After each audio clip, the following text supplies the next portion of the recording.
Sampai gak fokus ngonten aku saking enake ya. Nasi kebuli Arabian Food Haji Inayah. Ya. Best sellernya apa Mbak di sini? Semuanya best seller. Wah, yang paling rekomendasi ya. Rekomendasinya semuanya tuh. Semua. Ada ini daging sapi, kambing sama daging ayam. Yang daging sapi ya. Buka ini sudah lama Mbak. Jalan 5 tahun. Jalan 5 tahun, luar biasa. Unboxing kebuli Haji Inayah. Ini paling viral di kampung Inggris. Enak katanya ya. Langsung aja kita coba.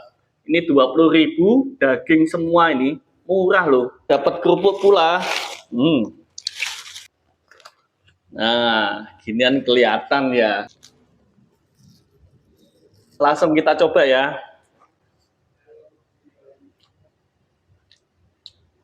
Loh, nasi etok itu loh enak.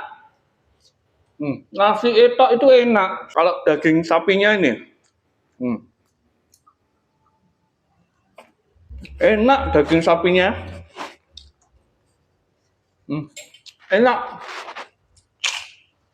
Ada rasa juicy-juicy-nya daging sapinya. Sambal gorengnya jos, wes. Sambal gorengnya enak, nasi enak, dagingnya jos, wes. Wah, pancen enak nasi kebuli Haji Inayah. Wes wajib dicoba ini. Tenan. Aku lek ngomong enak-enak. Jos. Sampai gak fokus ngonten aku saking enak sumpah. Rasa rempah itu masuk semua. Enak sumpah, cobaan wis lah.